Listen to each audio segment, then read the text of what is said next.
living room with friends, neighbors, and that's exactly what we are here in New Hampshire. And it's just such a pleasure to be here. I'm here because of Congresswoman Annie Custer, who's a good friend of mine.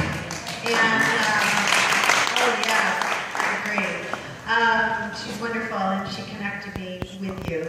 So I'm going to tell you a little bit about me, and then I've got a lot of stories to tell, but I'm going to kind of try and put them in a little concise method so that I can also touch upon one of the greatest problems we've ever faced in this state, which is the current opiate crisis. So my name is Kriss Blevins. I've been an ambassador to the state of New Hampshire before.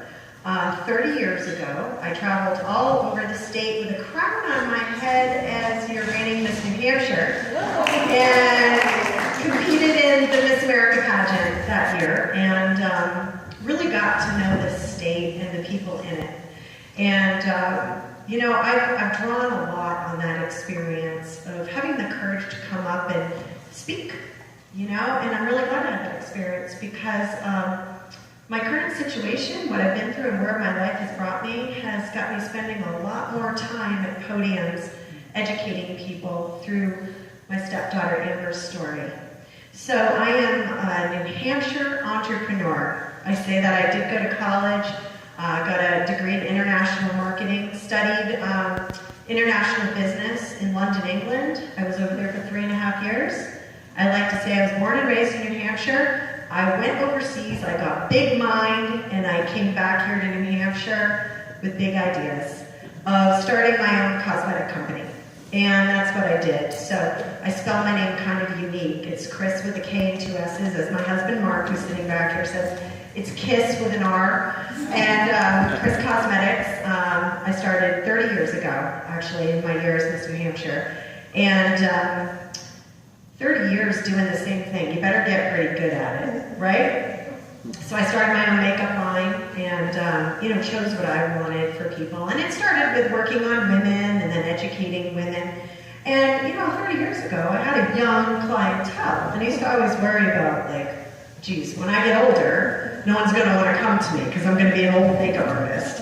And now I have quite an audience of people that are, you know, age 40, I'm actually over 50, so 50 and up that want to learn all my tricks because, well, I'll tell you, I'm a political and media makeup artist. I'm a TV makeup artist, okay? My career, okay, just took off in the 1991 election. I'd like to stand here before you and tell you that. I have made up every presidential candidate in the last 6 elections, all parties. Yes, I'm a bipartisan makeup artist. People always say, so what party are you from? I'm like, oh, I love everybody. I'm here to make everybody look beautiful. And that whole philosophy, since the 1990, going back that far, has really come in handy during an opiate crisis where we have a very bipartisan issue where we all need to unite. And I think I just love everybody so much that I can just get along with everybody, and it's wonderful. But yes, I was the makeup artist in 2007 to have the incredible honor of doing the makeup for Senator Hillary Clinton at that very first debate. Well, I pulled out some tricks. I had some new light reflective powder, had a lot of tricks up my sleeve. She gave me her face, and well, her assistant held up this red lipstick, and I said, ooh, I'm not feeling it. And so Senator Clinton looked at me and said, then do what you feel. And so she just gave me her face, and I just had a blast. I mixed all of these colors and everything, and then she went out and had quite the debate. In fact, the next morning, everybody was making rumors that maybe she had quite possibly had a facelift because she looked so good. And then word got out that it was her makeup artist and the makeup. So that really put me on the map, and it got me the job traveling as the head makeup artist on the special events unit for CNN. I had the distinct pleasure of being the top makeup artist in the country, 18 months of traveling, doing all the makeup for all the debates, platform artists for the conventions, and my career is just taken off from there. It has just been extraordinary. So today, just finished this last election, and I had some very special conversation with Senator Clinton, which I'll share with you in a minute. But my company handled 5 networks with 10 makeup artists, and I think it's not bad for a 51-year-old, but I did work 170 hours in 12 days, and I stood at the end of it to be able to, say, wow, I just did that. Amazing. So, the love of my life I met 6 years ago in August. And we met at a gas station in Candia. Amazing things happen in small towns in New Hampshire. But when we met, of course, in our first date, it was talking about our children. And I have 3 amazing sons. One that graduated from Plymouth State University, so I love this town. And so I have 3 boys, and Mark said to me, I have 1 daughter, and I just lit up. A girl! I couldn't wait to meet her, and he said, Kriss, I gotta warn you, she's just not okay. And I was really, moved to meet her and find out what was going on. But you see, when I met her, didn't take much to figure out that there was just something not right with her, She suffered from bipolar disorder, and it was untreated, and she was unmedicated, so she was self-medicating. At age 15, unbeknownst to her parents, she was treating herself with over-the-counter Benadryl. We talk a lot about gateway drugs, and for her, it was over-the-counter Benadryl. It just gave her a little bit of calmness, made her feel a little bit more comfortable in her skin. And that slowly turned into marijuana use. And then that turned into alcohol use.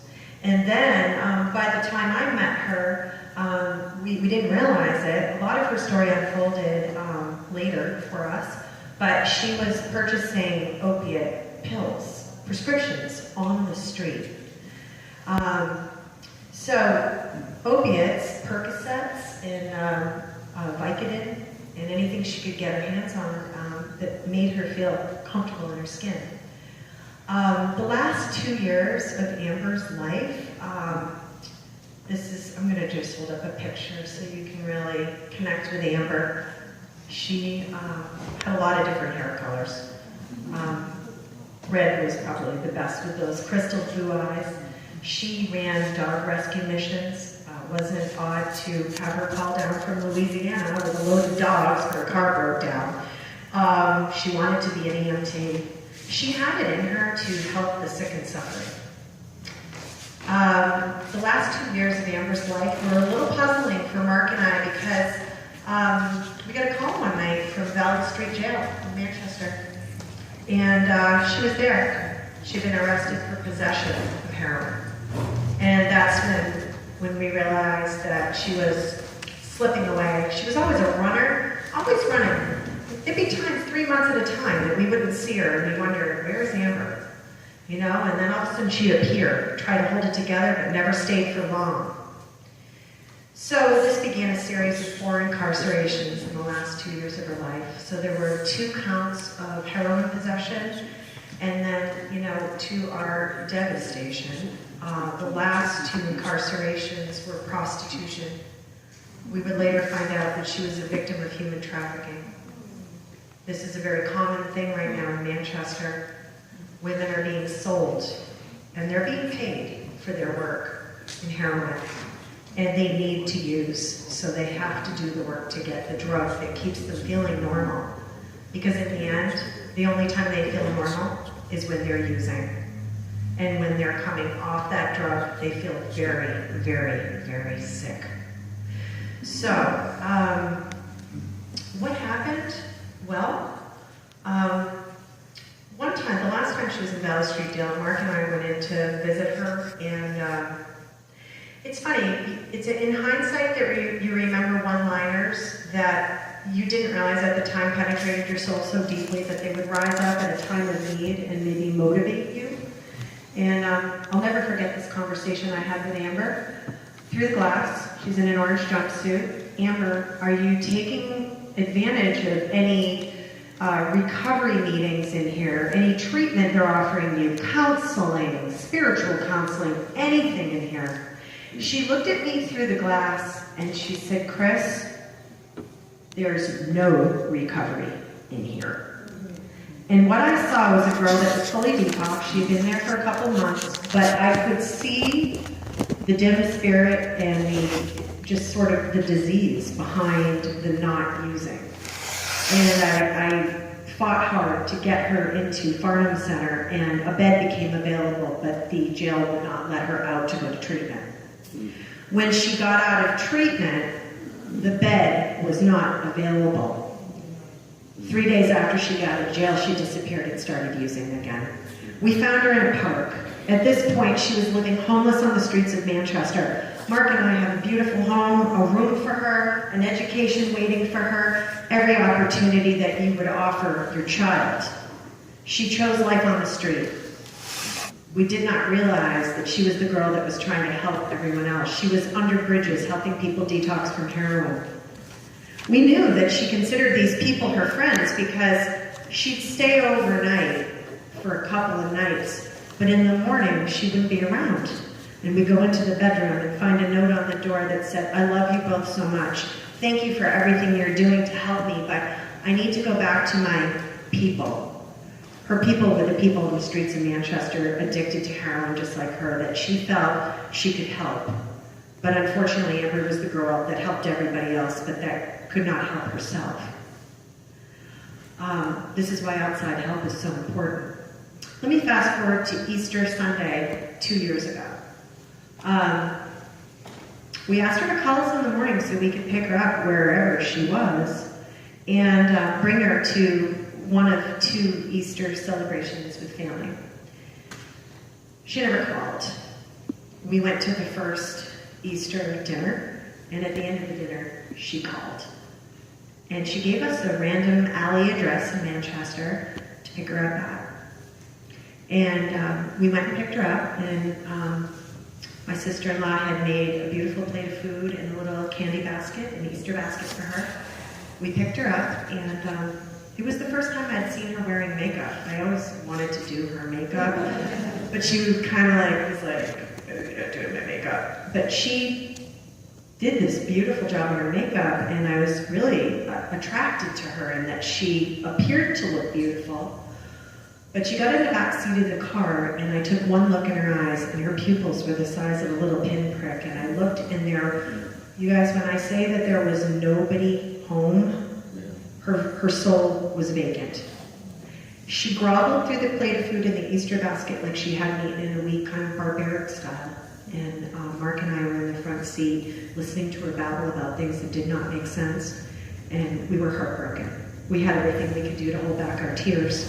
We went to the next dinner, and it was terribly embarrassing before intimate family to see her behavior. So we decided to just leave, put her in the car, and we said, Amber, please come home. Now, when I say we had tried everything as parents we even had heard that if you lie and you go to Portsmouth Pavilion emergency room and you say you're going to kill yourself, that you can get admitted and get detoxed. We had already done that. It worked. 3 days after she got out, she was using again. You see? All these gaping holes in the system. Continuum of care, none. So she said, no, I don't want to go home with you. Could you please just bring me back where you dropped me off? So in an alley parallel to Elm Street in downtown Manchester called New Hampshire Lane, we dropped her off in a parking lot behind this old apartment building. And 3 days later, her body was found in that exact same alley, face down, dead from a heroin overdose. That was April 23rd in 2014. Only by the grace of God can I stand here and tell this story with a straight face, because of what Amber's life stood for, but more importantly, in death, she has become an incredibly powerful spirit and force for change in the state through me, and I am blessed to tell you what has happened since her death. I will tell you that for 2 weeks after her death, we were emotionally immobilized. How do I go back to my busy makeup studio where sometimes I see up to 20, 30 people a day, and knowing that everyone knew that I had lost her from an overdose, there's stigma and shame in this. How can I, knowing that as parents we had done everything we could, but we couldn't stop it, how do I go back to work? And I had a dream in the middle of the night. An angel came to me and said, stay in the stream of life. And for me, what that meant is what we've all had to do at times in our life when we're going through difficult times, but we have to show up. You suit up, you show up, you go, you do the best you can. And I wept through appointments often. I cried when I needed to cry. I let myself be free. And then my friends from NH1 said, would you mind telling her story on TV? And Mark and I did. I had no idea that this sharing of her story would become part of both of our healing journey, and it has. I ended up, we were in a state election at the time, and I worked for Governor Hassan and Senator Shaheen and Senator Ayotte, all of them. And slowly behind the scenes, I'm starting to tell Amber's story to our state leaders. And they're opening their hearts of compassion, and they're hearing. But then they're hearing the story from more people in New Hampshire, and then they're coming back to me and they're starting to ask me questions. And at this point, I am serving on the board of directors for Families in Transition, who has an intensive outpatient program. And I asked to join the board of directors for Farnham Center. So I'm serving, which is our, at the time, our only medical detox facility in the state of New Hampshire. And I'm feeling moved in my spirit. I went through New Futures, which is a nonprofit in Concord that really gets in and is all about changing policy and creating advocates like myself. And I went through their training workshop, and within a week I was presenting before the House of Representatives and various committees at the State House, sharing Amber's story. It was through the bipartisan efforts of Congresswoman Custer and Congressman Ginta that Mark and I were invited to go to Washington, D.C. and share Amber's story before Congress. When I say this has been a phenomenal ride, it has. So advocacy and speaking is where it started. But then what happened was that one day I looked in the mirror and I realized that everybody was talking about the problem and no one was doing anything about it. And I felt unsettled. And as an entrepreneur, I realized that, very much so, people often need to see things happen before they believe in them. I'm not that kind of person. I'm a person that gets a vision, believes it, and then isn't afraid to take a risk and give it a try. I'm not afraid of failure. When you've lost a child, you've pretty much lost something so deep that anything that you try to accomplish in this world, I think Amber's death gave me courage. And so I kind of sat and prayed, and I was talking to so many people at this point and hearing so much about these gaping holes in the continuum of care and why are all these overdose totals going up and up. Amber's year was 328. Then we get to last year, 430, and I got angry. My grief, my anger, and I said, I've got to pour this into something. And again, one night I went to sleep and I had a dream. And in the middle of the night, this dream was so spectacular. It was as if there was a state of emergency. And I went into a building that was probably 4 times the size of this. And there were cots lined up everywhere with very sick people suffering on the cots and illuminated sort of people next to them, helping them through what looked to be a devastating illness or natural disaster. And in my dream, the guide took me out the door, and I turned around, and on the outside of the building was this huge sign that said Amber's Place. I woke up that next morning, and I kid you not, 5 hours later, I was booked with CNN to do Hillary Clinton's makeup in Keene. And when you wake up from a nightmare, you're kind of like walking around like you feel like you're still in it. I was just possessed by this dream, and when I saw her, we embraced each other, and I told her about my dream, and she looked at me, and she touched my arm, and she said, Kriss, chase your dream. Now, when I say that this woman has been a magical, powerful figure in my life, I mean, when I did the makeover on her, the best makeover she's ever had, that changed my life. I mean, I'm grateful I've had an opportunity to say, you have no idea, but you gave me the boost that's allowing me, a single financial parent, to put my kids through college. Like, thank you. But now, she imparted in me these words, Kriss, chase your dream. And I walked into, I talked to my friends at Farnham Center, and everybody was just kind of like, wow. And what I saw was like, if only we could initiate recovery in these people that are sick and suffering, catch them in their moment, their darkest moment. Maybe they just overdosed, they're brought back by Narcan. Then all of a sudden, like, somebody can intercept and say, do you want your life?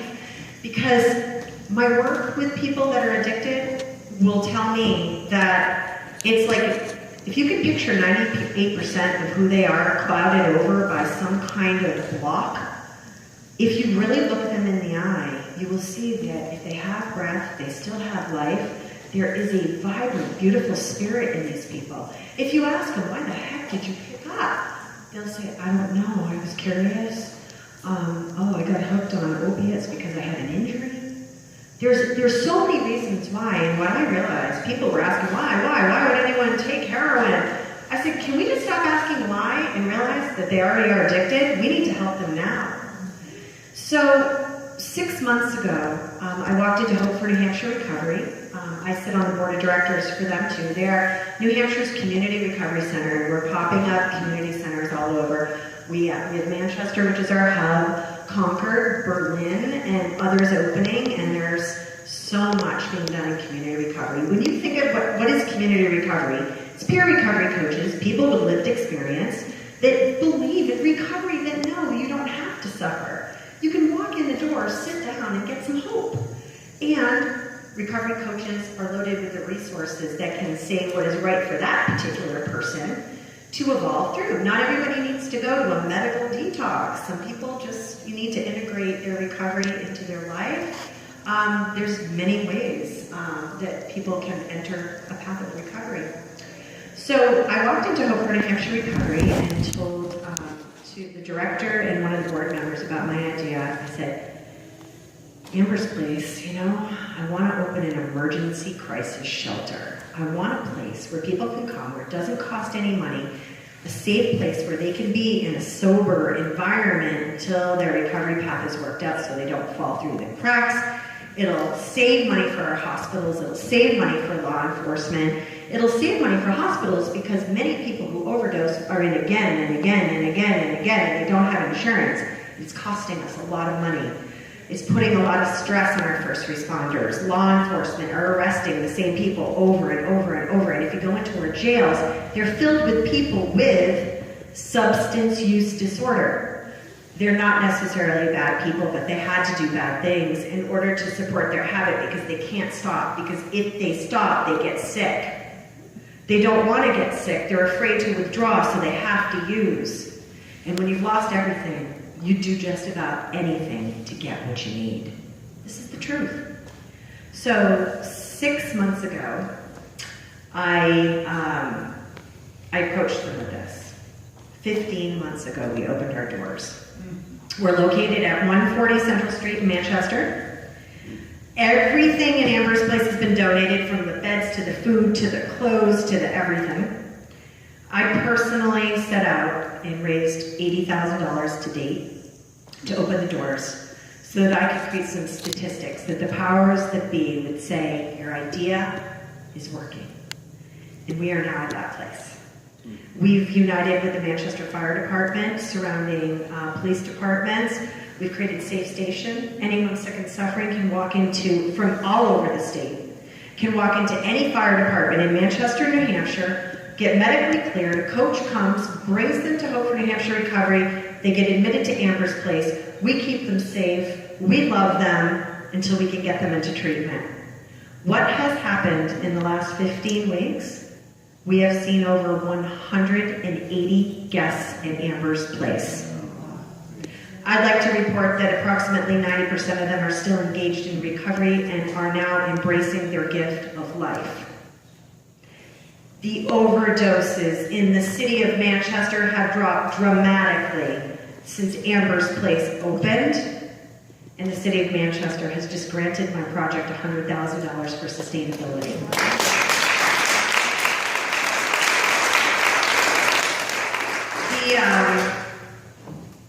The city government has been amazing. They finally see. You see? They need to see to believe, and now they believe. They see and they believe. And so do our state leaders. Recently, very recently, the Department of Health and Human Services has also awarded Amber's Place $100,000 in sustainability funds to continue the mission. And what is our plan for Amber's Place? Is to open out more Amber's Places all over the state. Clean it up. This is a safe place, not just for people who are willing to admit that they need help to go, but for those family members. Do you know what it's like to have a child that's addicted? It is terrorizing. This is not just about the person that is sick and suffering. This is about the family, the mother, the father, the sister, the brother, the aunt, the uncle, that knows that that beautiful person in their life that they love so much is being taken over by something, and there's nothing they can do. And every day you wake up afraid that that's the day that your loved one's going to die. It's a horrific way to live. And if you have no one in your life that's been affected by this, bless you. I'm so happy for you that you never, but trust me when I say the families that have come out of the woodwork to me in the past 2 years is devastating to hear the stories. It is devastating and rewarding to be at Amber's Place. Mark and I go there, a few times a week. We like to meet all the guests. Our favorite thing to do is to go in and say, hey, how's it going? Kriss, Mark, And they look at us like, who are you, And so this is my favorite line. I go, I'm Amber's mother. And there's a big sign on the wall, Amber's Place, like, guess where you are. We had to lose so that other people could have life and opportunity. And I've come to really believe that recovery is possible. And this crisis, which has got us all so fearful, we don't need to be so afraid. We can start to really have hope because there's a solution. And in that cavernous hole with the continuum of care, initiating recovery when they're the sickest of the sick on the verge of death is what Amber's Place is filling. And I'm just so blessed that Governor Hassan and our new wonderful Director of Substance Misuse, he doesn't like being called the drug czar, but James Vara has been working side by side with me. And, everyone involved has been. And I have a lot of hope. And I'd like to just put it out there, if we could all unify on this, if there's anything I can do in your communities, I will come speak anytime you want. Educate, answer questions. What I'd like to see, we are the first in the nation for the primary. They said we're the worst in the nation for the problem of the opiate crisis. I say we be the first in the nation to turn it around and show the rest of the country how it's done. Yes.